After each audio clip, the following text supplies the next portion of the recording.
It's the Hero Show. Welcome to the Hero Show, everybody, where every week we seek inspiration from great men and women to become the heroes and heroines of our own lives. And you are here with your hosts. I am Andrew Bernstein. You are Robert Begley. How you doing today, Robert? I am unbelievable, Andy. Oh boy. Of all the heroes we've ever covered in this show, I think we're at episode 133. Nobody's higher, in my opinion, in my life, bigger impact than today's hero we're going to talk about. Well, that's quite an introduction, and of course you are referring to the great drummer and lyricist from the rock band Rush, Neil Peart. Correct? That's right. Peart, but we'll call him Peart. Peart. That's what I called him forever. I mean, however you pronounce his name, the man's life has been just such a huge impact, not only on me, but clearly millions of fans over the decades. And Andy, Right. what I thought to do today is kind of talk about some philosophic themes. His lyrics have just had such a profound effect, not only on me, but on many other people. And even if you don't know about him, I think it's good to talk about some of these ideas. For instance, selfishness versus sacrifice, or what's the proper relationship between the individual and the state? Are the mind and body in harmony, or are they completely at war with each other? And do we have free will, or is there some kind of deterministic element in life? So those are some of the issues I think we can talk about. And of course, we'll cover the man's life, some biographical notes, and how his heroism in his own life, dealing with tragedies and overcoming them, and just being, top-notch musician and lyricist and writer as such. I have 7 of his books right here behind me. So yeah. Well, you certainly qualify as an expert on Neil Peart. But so his dates 1952 to 2020. Yes. Tragically died young. He didn't, did not live. 67 years old. Yeah. Cancer. Yeah, that's not that's not old by today's standards. Certainly people can live a lot longer than that, but he packed a lot of achievement into his life. Right, recognized as one of the greatest drummers in the history of rock and roll, and many people regard him as a brilliant lyricist. And so, me included, Andy. Yeah. All right then. So I figured, look at this. In. Suppose you're like a 15-year-old kid in high school, okay?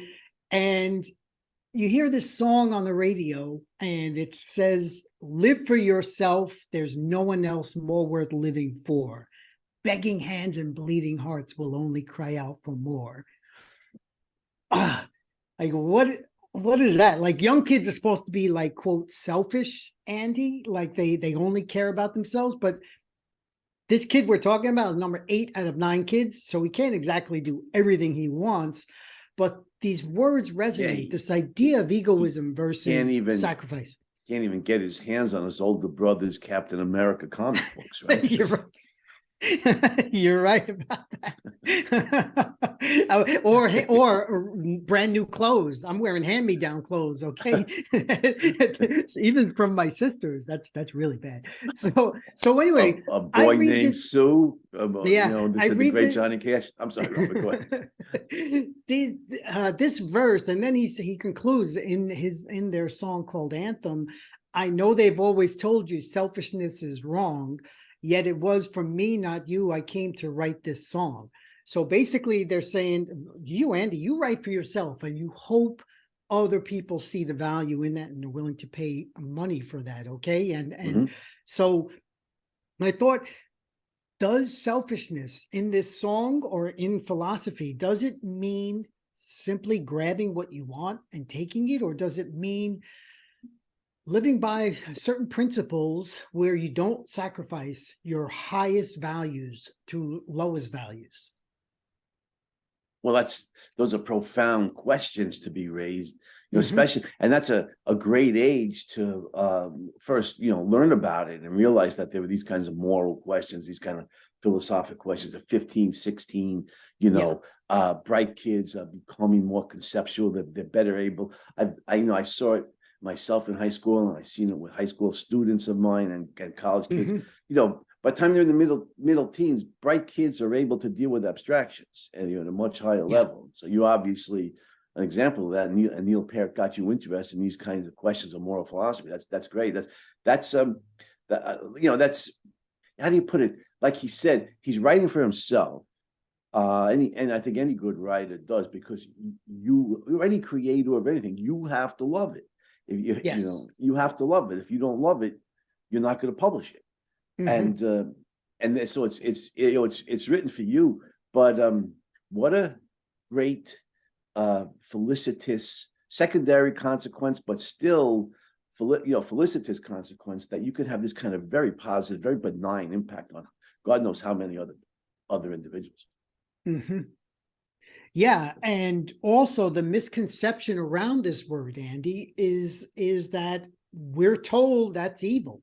We're told that only means one thing, to stepping over people. But as you just said, if you're a writer and you just want to write, for your own joy, but if you think it can touch a nerve in other people, then hopefully you can make enough money, doing the thing that you love. And I think that is, that's the idea, that where the term selfishness is just kind of it's just thrown out there with Yeah, an right. asterisk.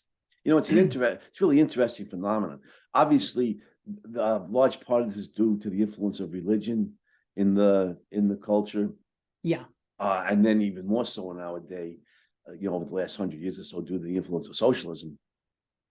And yet, when I talk, to the kids in moral philosophy class, it's not difficult to make clear a certain important point, and that Mhm. is, why do we consider, the question that you just raised, or Neil Peart raised, why do we consider selfishness, the victimization of innocent others?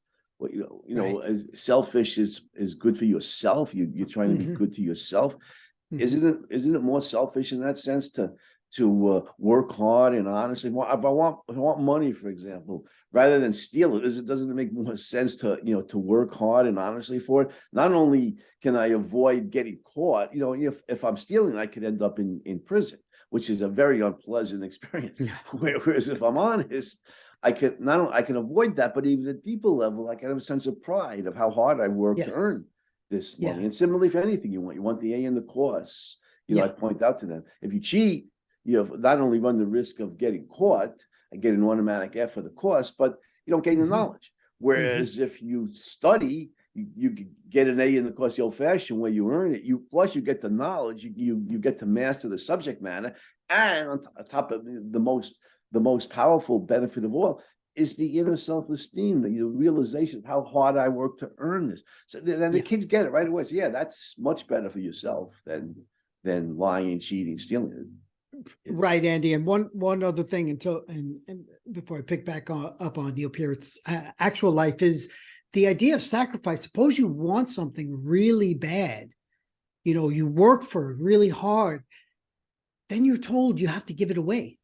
Like, is that appealing? That never appealed to me at all, and even if I'm in church and they come around with the tin cup that I'm supposed to put money in, I'm like, no, wait a minute, I earned that money and I really want to keep it. I don't have a lot to go around anyway. And so the Yeah, idea and of you want to sacrifice. choose, if you help somebody else, you want to choose who it is, not have the church choose Yes. who give Yes. that money to.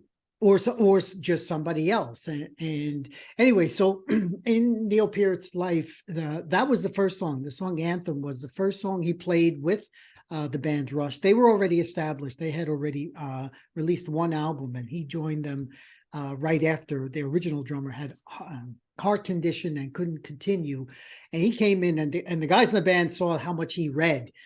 He was a voracious reader, and they were like, maybe he likes to write too. So he took a crack at writing lyrics, and in addition to playing the drums.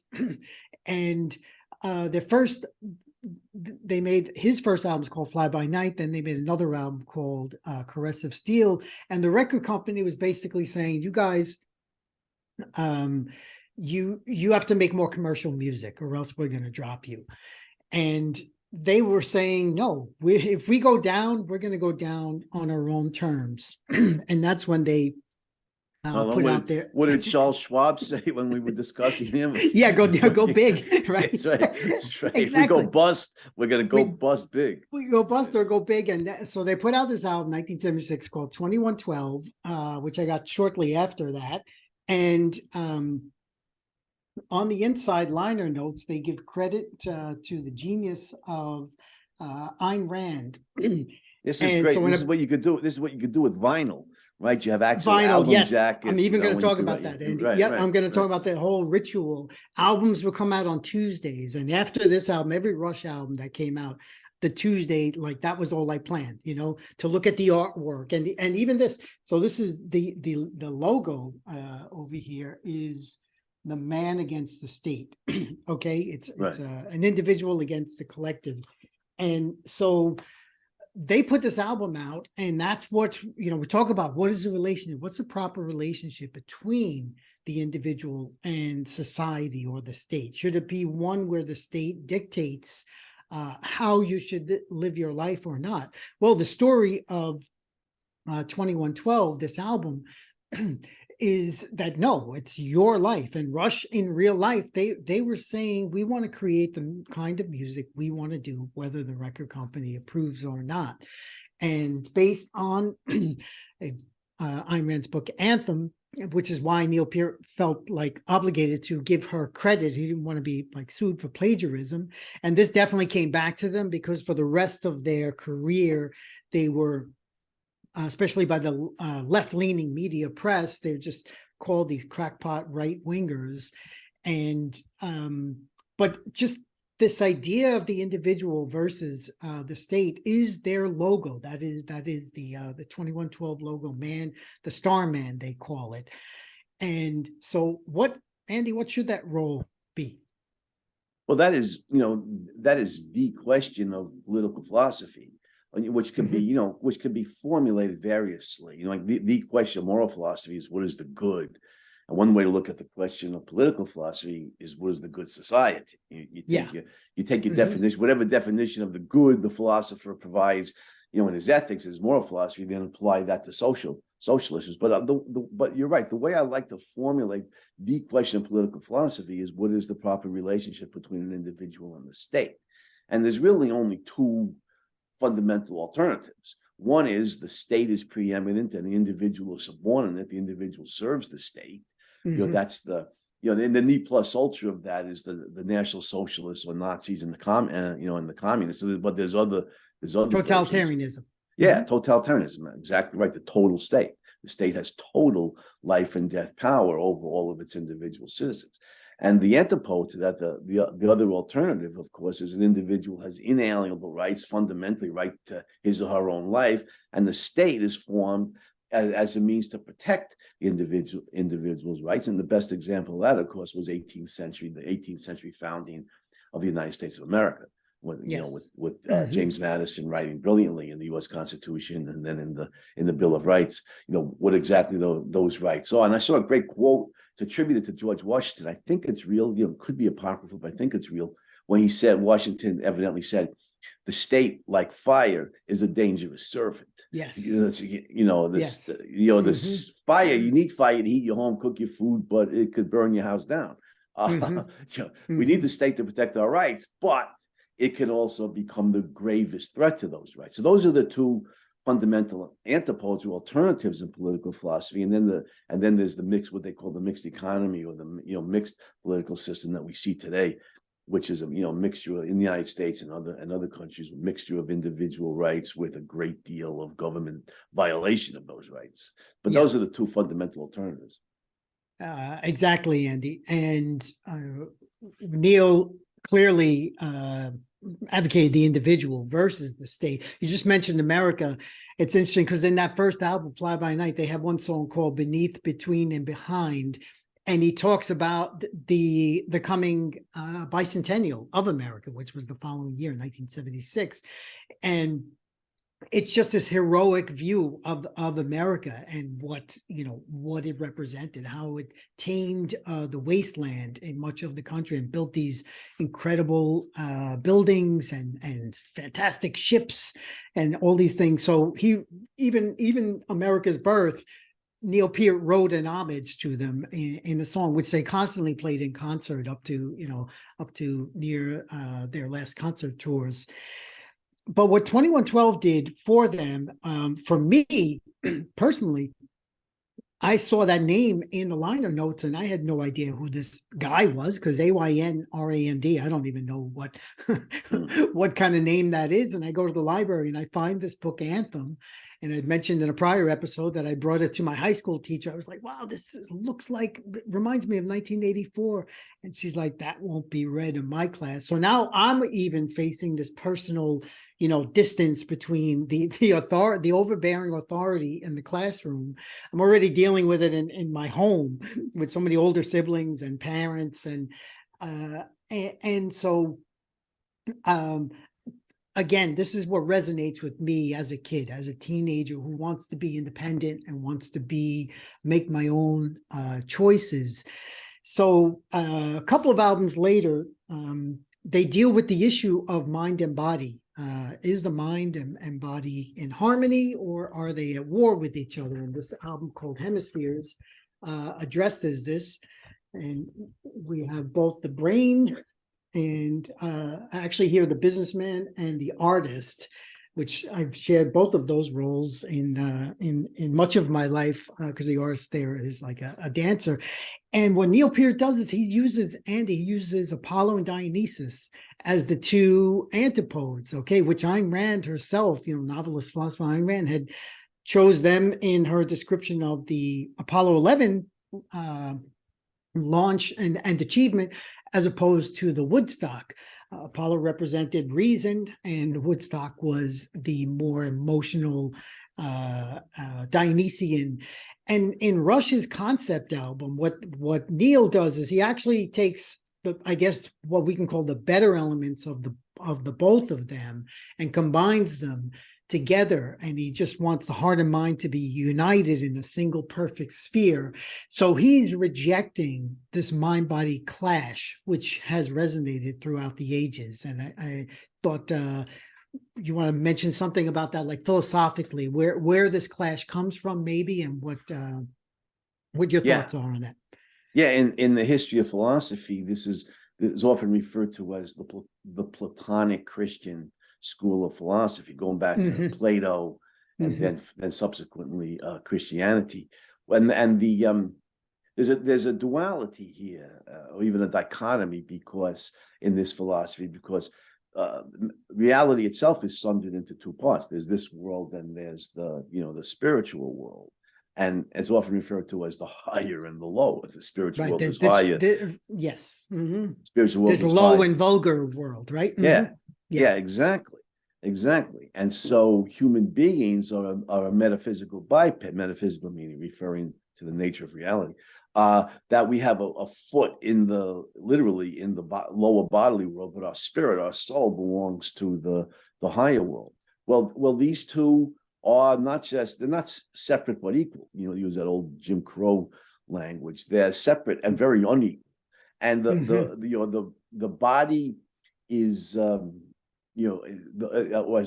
the Christian St. Paul and a lot of the Christian moralists subsequently put it, the flesh. Whenever they talk about the flesh, it's always a pejorative. It's always a negative. It's susceptible to all these low urges for food and drink and sex and drugs and sex, drugs and rock and roll. It's morally base. It's lower. That we should be aspiring to a much more spiritual life. And Jesus says it, perfectly in the Gospels. The spirit is willing, but the flesh is weak. Meaning, the spirit's willing to obey God and be morally upright, but the flesh just wants the gratification of its low desire. So there's this soul body split here in the Platonic Christian tradition. But fortunately, in the history of philosophy, it was also Aristotle and the school of philosophy that that follows from him. And Aristotle's a great biologist as well as a great philosopher. Yes. And so when he analyzes bodily life, he's doing it as a scientist. There's no pejorative. There's no negatives. We're a living being. You know, when he says human beings are a rational animal, animal is not meant as an insult. It's a literal fact. We're an animal, and it's a part of our nature. And our nature, as such, can't be evil. And our rational consciousness grows right out of the body because we have a certain type of brain, a certain type of nervous system that gives us a mind. Well, you know, Aristotle. I don't know if Aristotle believes in an immortal soul the way Plato and Christianity does. No, does not. No, he does not. I doubt it. But the, you know, the mind or the spirit or the consciousness, whatever term we want to apply to it, is based in biological function. It's based in the function of the brain. It makes completely senseless to claim that the mind, which is a direct function of brain activity and bodily activities, is at war or in conflict with, you know, with the body. They're not. They're in harmony. And if you, in other words, you live in Aristotle, you live in accordance with your nature, and part of your nature is biological. It's bodily, and so you take care of it. Take care of the body. You eat nutritiously, you exercise to update this, and you take care of the body. You don't drink a lot of booze. You don't kill yourself on drugs. You don't have sex with anybody. You know, a lot of rock stars do with groupies. No, you make love with one person who's very, very special. You know, to you, and you know, and so you live in accordance. There's a mind-body harmony in the Aristotelian school that is very, very beautiful, and I think is very, very, most important, is very livable. You can't live, you know, by surrendering bodily to something, living an ascetic life. I'm not gonna eat food, I'm not gonna drink water. As a lot of these religious ascetics, like Saint Francis of Assisi was, you know, infamous, but you can't live that way. But you know, eating nutritiously and, you know, avoiding toxic substances like excessive alcohol and other drugs and everything, you could live long and prosper, to use that old salutation from the Star Trek TV series. Right. Yeah, Andy. So you brought up a couple of points which I want to unpack. Number one, this idea of the sex and drugs and rock and roll, that is the dominant.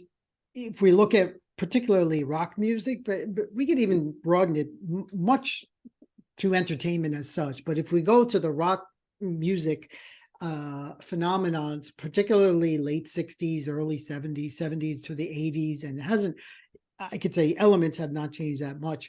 And one thing Neil Peart and Rush and his Geddy Lee and Alex Lifeson, they have been family men. They have been, you know, they rejected the groupies. They rejected the excessive hedonistic lifestyle that so many people are attracted to. So many musicians are attracted to in rock and roll. And that's just that's like a philosophic point that on principle, they reject that way of living. There are some interviews like with Gene Simmons of Kiss.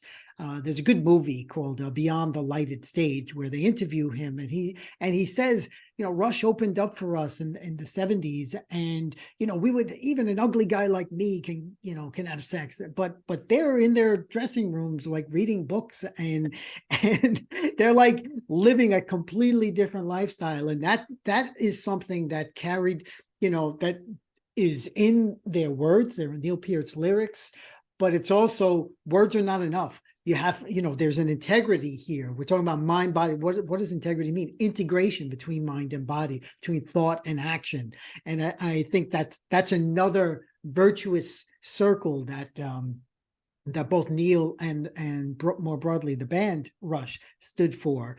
And the other quick thing I want to say, because thank you for mentioning Aristotle, because I believe as much as Neil in some, you know, when he was young was absolutely influenced by Ayn Rand, I always look at him as much more of an Aristotelian than as an objectivist as far as philosophic primaries go.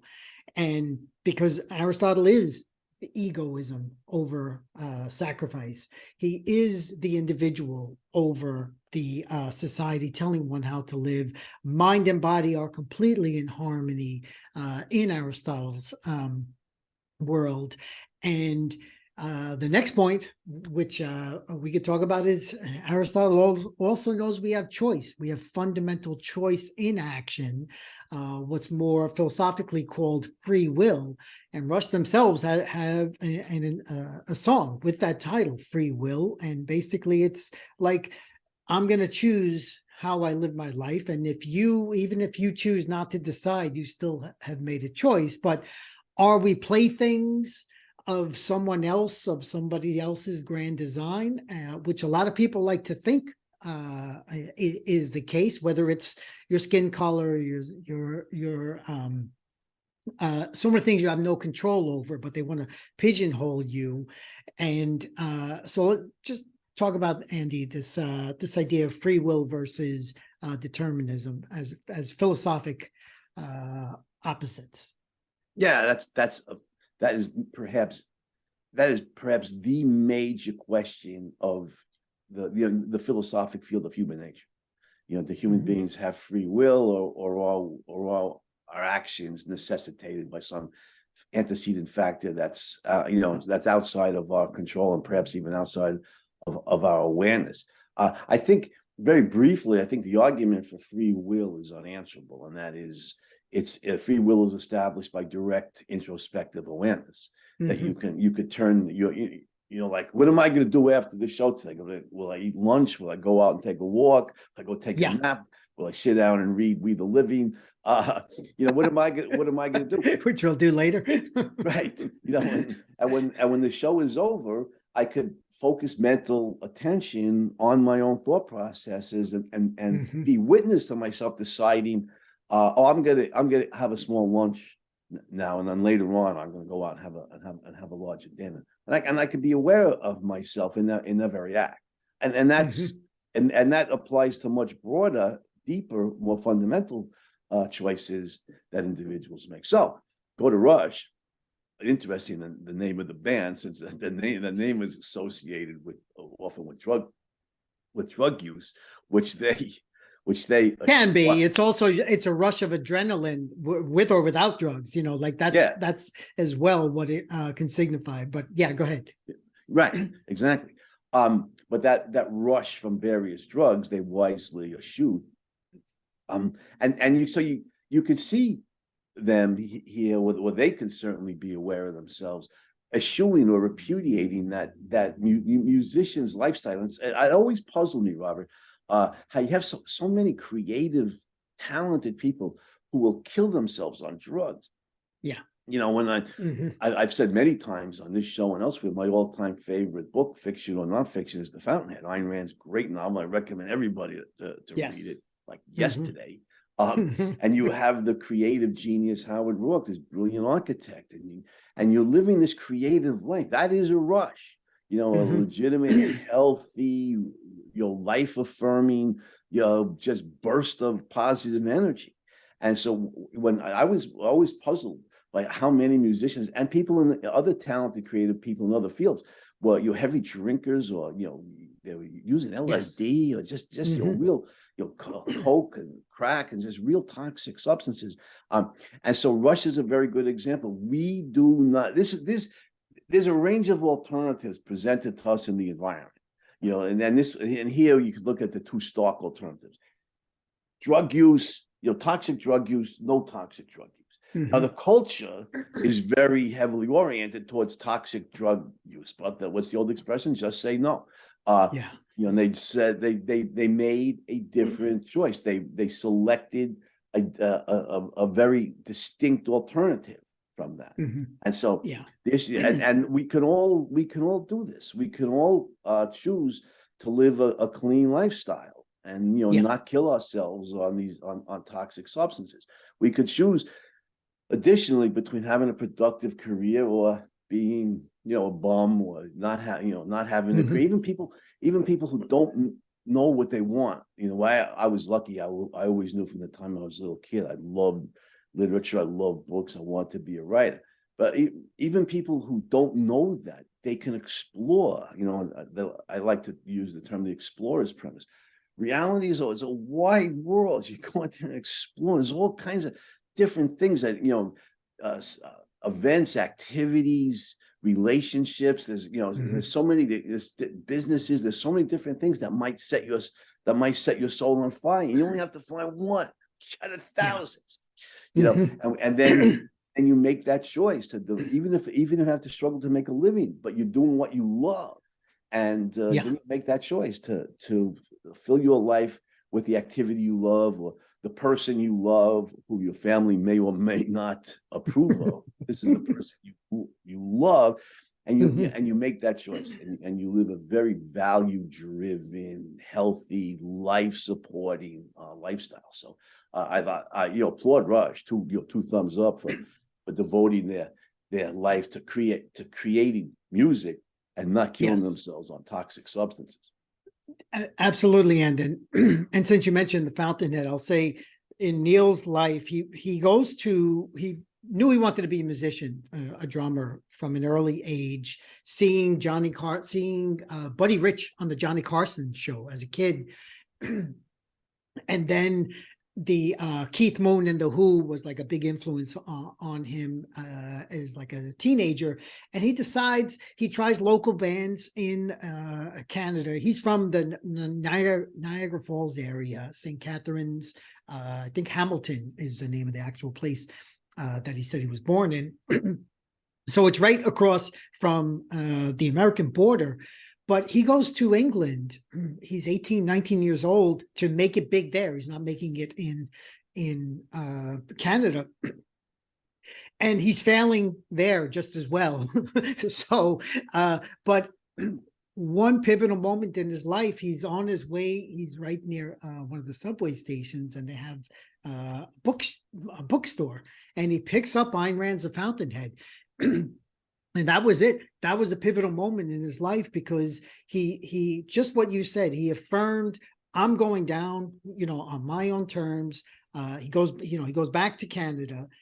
He's working in his father's has like farming equipment shop, and Neil is selling farming equipment, gets this opportunity to audition for Rush, wins that opportunity, and then turns them on to Ayn Rand's writing, particularly in this pivotal 2112 part of their career, where they thought, they were going down. They called it the Down the Tubes tour. But Free Will's a song on the album Permanent Waves, came out in 1980. And I'd already seen them in concert, but Andy, I have to share one thing. This is the first program that I bought of their concert tour, the Palladium Theater on 14th Street. I got first row tickets, and back then, first row, you could actually lean on the stage, or at least I leaned on the stage, and every note I knew, every song that they did, and I would be like doing the drums like on the actual stage. And the show is over. And I turn around, my friend's like third row, and I'm like, hey, man, what a great show. Somebody taps me on the shoulder, and the guy hands me 2 of Neil's drumsticks. Oh, wow. And I'm like, whoa. Because Neil knew that I was like the #1 fan in the audience. Years later, buddy of mine was in like 12th row, and he could see, everyone could tell me because I had this gigantic hair, looked like Robert. Yeah, I was going to say, you should show a picture of yourself. Yeah, I'll dig that up at some point. So anyway, but he told me that the usher was going to come over every 5 minutes and tell me to sit down, because there was only photographers were allowed to lean on the stage. And the guitarist Alex Lifeson saw me, and he kept telling the usher, no, leave the guy alone. He's not bothering anyone. He's just having a good time. He's in his own. He's in his own. That was it. I was totally on my own. So going through, we can't go album by album, but they start to gain some traction in the 1980s. And Neil is one thing, he didn't like going out on tour. He was like, okay, I want to play 2 or 3 concerts, and that's that. But in order to be a good musician, then you really need to be in front of people, and you need to be honing your chops. And even though year after year he's winning best drummer in these polls, in the 90s now, he decides he wants to relearn the drums from a jazz drummer named Freddie Gruber. And here's an example, Andy. I told you one of his quotes is, what's the most excellent thing I can do today? he's always looking for excellence. Here's the Aristotelian principle, and he completely revamps his drumming technique, even though the other guys in the band they can't really tell the difference. And in 1997, their album Test Reco comes out, and it's another big success. And then tragedy strikes. You know how we're always throwing everything in the kitchen sink at Heroes, Andy, right? So in addition to, the music industry where they're finally, breaking through, but he loses his 19-year-old daughter. It's August 97, single car crash accident. And then his wife of like 20 years, common law wife, dies of cancer, 10, 11 months later. And he's completely devastated. And imagine what, Oh yeah, got that. Maybe she died of a broken heart. That's how he phrased it. And she lost the will to live after losing her, her daughter. And so what does he do? He's a complete wreck. Well, he gets on his motorcycle and rides 55,000 miles all over America, Canada, and down to Mexico, and documents it in this book called Ghost Rider. And it's a tearjerker. I mean, it's hard to read this book. Anybody who's really down, I'll say, you think you got problems, read this, read this book.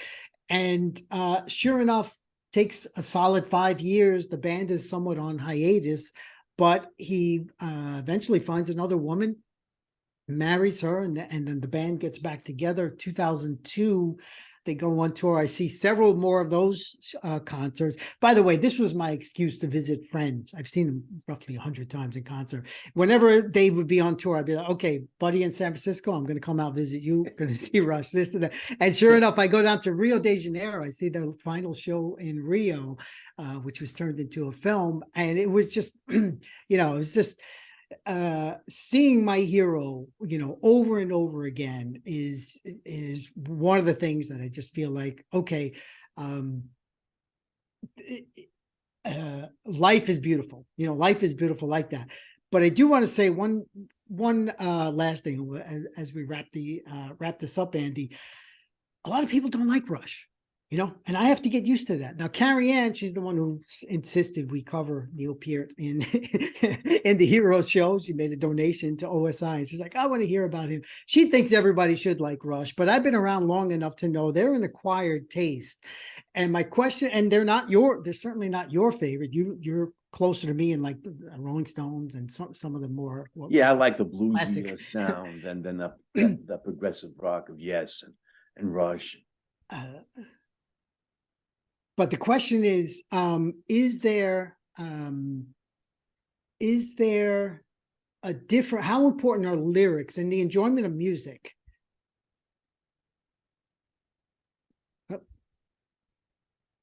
What, we have a technical difficulty? Okay, yeah, I guess I'm sorry. I was getting a signal here. Sorry about that. Okay, Dylan, please edit that when you get a chance. Where are we? Like 20-something minutes. So the question is, in one's enjoyment of music, how important would you say lyrics are, or is it more about like the sound or the sense of life of a band? No, I think to a great degree that's a matter of personal taste. Mm-hmm. I mean, for instance, it's February. Christmas season was just recently passed. Got 6 weeks of Christmas carols, and. I don't really like the happy jingles that a lot of people like. I like the real religious ones, like Silent Night, and the music is beautiful. And people say, how can you listen to those lyrics? And I said, well, I just abstract away from the lyrics. The music is beautiful in a lot of those real religious. Listen to the Mormon Tabernacle Choir. Yes. Those real religious Christmas carols. It's just beautiful. So I don't really pay attention to to the lyrics. But I think for other people, the lyrics are much more important. And I think regarding a lot of things with music is a great deal of it is a matter of personal taste. Mm-hmm. Yeah, clearly in my own life, lyrics have always been front and center, because this is why I would wait for a new Rush album to come out, and I would just read the lyrics. I'd actually read them even before listening. listening to the record, because I just wanted to see what the words, like, how do they stand on their own, and then how will Geddy Lee as the vocalist sing them. And so clearly for me that they are really, really important. But I can also enjoy simple lyrics with with great music backing it, and great vocals backing it. So Yeah, and I'm thinking of yeah. a lot of the drug addict music, from classic rock. We mentioned the Rolling Stones, Yeah. on Sticky Fingers, which I think is their best album. It was a System Morphine and Yes. it's all these drug addict songs. Dead Flowers, yeah. Yeah, Dead Yeah. Flowers, right. Dead Flowers. Cocaine Eyes and Can't You Hear Me Knocking? Yeah, and yeah. I abstract away from the lyrics very often because they're very Yes. depressing and all about drug addiction, which never had. I always wanted to be a writer, never wanted to be a drug addict, so I had no Yeah. appeal. But the music, so but people have different tastes in music, and I think some people favor beautiful lyrics more than I do. Right. And great Right. instrumental, like in Beethoven's Ode to Joy, there's a choral ode, but there's a lot of it is purely instrumental. I don't even understand the lyrics because it's often sung in German. German, But, yeah. Yep. but I love the music. I love the music. Yeah. I'm the same in that sense, where, my favorite band, it's interesting because for me, the 70s is actually my favorite era of music, which was much more drug dominated. And a lot of those bands cleaned up for the 80s, and even Rush for that matter. I was not as much of a fan of their music in the 80s. Then as they progressed in the 90s, they got back to that what's called the power trio, which was more to my liking. And so in the progression of their lives, they went away from what we call concept albums built around like a single theme, until their final album. It's called Clockwork Angels, and it's I Can't Stop Thinking Big. This is like one of the choruses. And again, when I hear this song, Soul Caravan, I'm like, yeah, I can't stop thinking big. It's like, what a way to approach life, where you just can't stop thinking big. And so they come to their final concert tour, 2015, which yet again, I went to many of the performances, and it was sad to me knowing, okay, I'm not going to see these guys in concert anymore. They had kind of 40 years. This was their 40th anniversary, Andy, of touring. In rock music, you don't have three members of the same band, no changes in personnel for 40 years. I mean, that's really another area where they are in a class by themselves. Then they end up, Neil says he retires. He has another daughter that he's raising. And then sadly, in 2020, I think he was battling cancer for 2 years, but as a private person, this is another thing. He never liked the adulation that comes with celebrity. He was very shy, and if one-on-one talks, if he knows you, he could talk for some time, but didn't like the adulation, and he went out kind of on his own terms. Like whoever knew that he had cancer, he made it clear, I don't want this thing to be, get out there in the media. And the outpouring when he did die was just absolutely spectacular. But I got to admit, I cried like a baby. I was shocked to hear the news that he died. And then in my own mind, I had always assumed Ayn Rand was personally the biggest impact in my life. And then this is what made me kind of rethink that she died when I was young, and I never really had a firsthand encounter with her. But Neil Peart, I at least seen him, even one of the videos, 1990, I got into one of Rush's videos, this song, Superconductor. And it's just weird seeing him on stage, not that far from me without like screaming thousands of fans. And but the integrity, a life well lived, Andy, like they're just standing from beginning to end, is something, like I said, that's I thought in my mind, this man is even a bigger impact. And that's why I said at the beginning, my all-time favorite, hoping other people can learn about his life, but that's Right. Speaking for And myself. I think I would close with the thing that I find most impressive about Neil Peart is even though he was one of the greatest drummers in rock and widely recognized as such for many years, he continued to work at his craft, right? That Yes, Aristotelian pursuit that's of right. excellence, That's right? right. It was Mhm. inspired by Gene Krupa, Buddy Rich, Yeah. studied with what was that jazz? Fred Gruber. Yeah, was I was the going to say famous jazz. Freddie. I was Yeah. going to say Freddie Krueger, No, but that's not Freddie Gruber. different guy.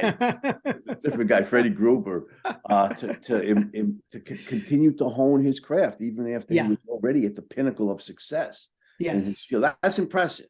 Yeah. You know, that's impressive. That sustained quest for excellence, and I think we That's can right. salute, We Neil. could definitely salute Neil Peart as a That, hero, yeah, worthy here, of our yeah, recognition. admiration and emulation. To Yes. continue the quest for excellence in a given field, no matter how talented or successful in that field we already are. Yeah. Can So I say one last thing, Andy? I'm sorry. do it. Thomas Paine, we covered Thomas Paine, and one of my favorite Rush lines, which is as appropriate today as when he wrote it back in 1994, I think, says, though we live in trying times, we're the ones who have to try. Though we know that time has wings, we're the ones who have to fly. And Nice. it's like, that's a way. I don't want to say anything else after that. All right. That's our goal. Yeah, can't top that. Well, you've been watching The Hero Show with your hosts, Andrew Bernstein and Robert Begley, and we will be back next week once again with more true stories about heroes and heroines that can inspire us to become the heroes and heroines of our own lives. So we'll see you next week, everybody, on The Hero Show. Signing off.